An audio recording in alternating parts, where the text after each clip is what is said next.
to time management, and that's work longer and harder. But see, there's a limit to that. I almost lost my health the first year. I went so crazy about personal development and achievement. I just went bonkers. You know, I told you I was skinny. By the end of that first year, I was a walking shadow. And then it suddenly occurred to me, what if I got rich and too ill to spend it? I mean, that was a shocker.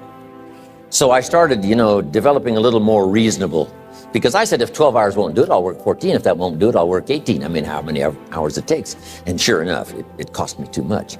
So see, working longer and harder for some might be appropriate. If you're just sitting around not doing that much, this might be good, work longer and harder. But you can only work so hard. Here's the key, not to work harder, but smarter. When you've worked as hard as you can, doing the best you can in terms of physical output in the time, reasonable time.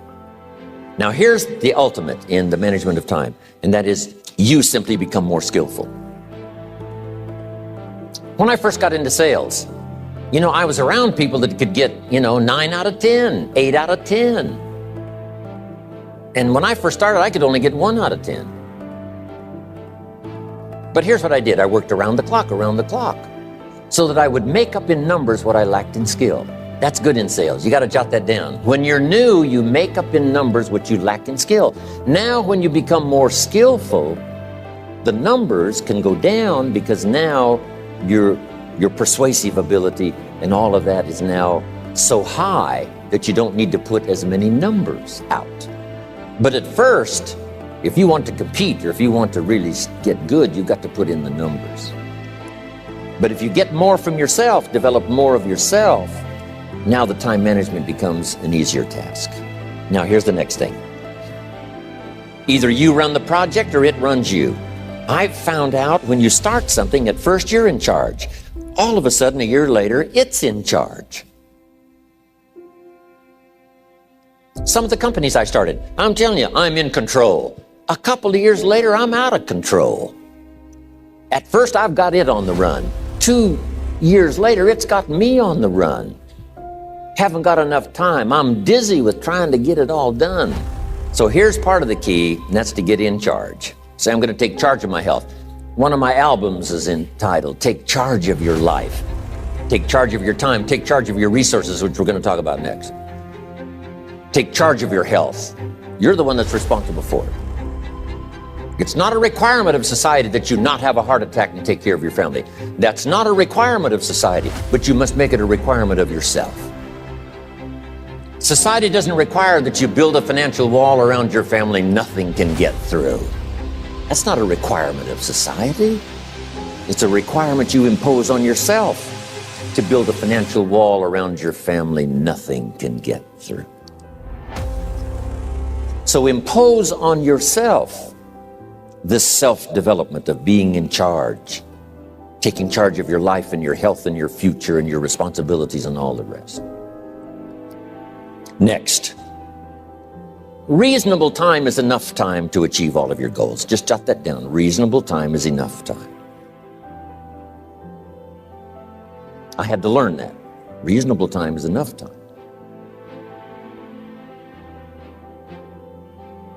Here's why. It's not the hours you put in, it's what you put in the hours. If you start depositing greater ideas into the hours you've got later than now, I'm telling you, later you can't believe the productivity that will flow. The ideas you can't think of now, a year from now, they'll start to flow. And when you deposit those ideas in the hours you've got, productivity multiplies by 2, 3, 5, 10. Next, time management essential. We've already covered the first one, a written set of goals. And then do priorities on your goals. What's important this week? What's important this month? Here's the next one. Often review. Just go over your goals to make sure that your list is working for you. It's got you inspired. It's got you turned on.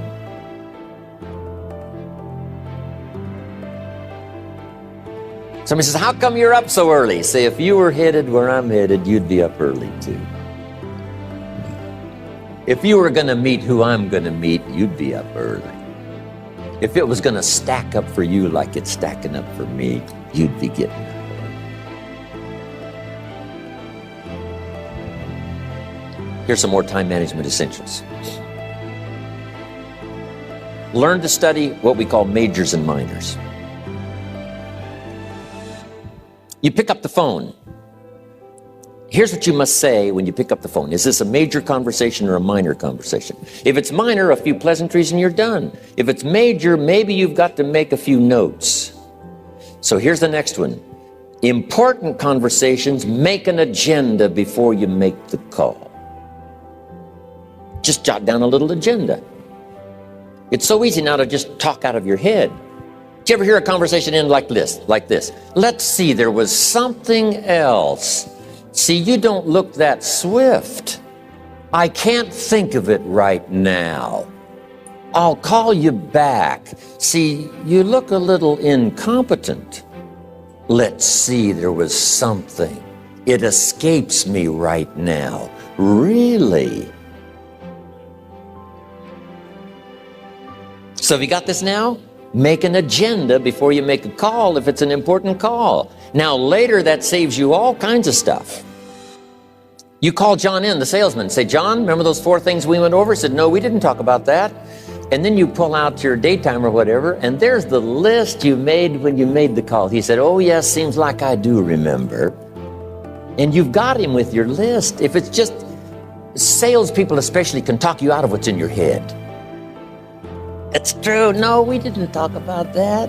And if you don't have a little proof, I'm telling you, it's gone. So make an agenda before you make a call. So what's major, what's minor? Now here's the key on this. Don't major in minor things.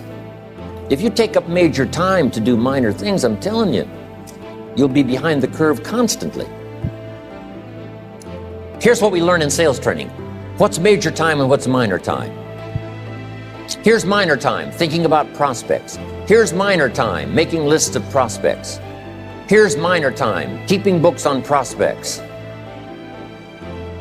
Here's minor time, going to see the prospect. Here's minor time, evaluating the prospect after you've been there.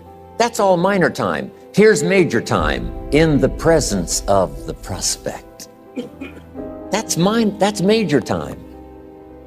And if you took a look, if you're in sales and you took a look at a week, you'd say, my gosh, I'm spending 90% of my time on the minor stuff and so little time on the major stuff in the presence of.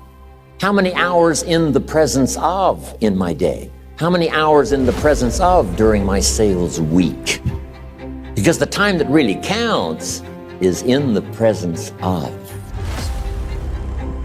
Majors and minors.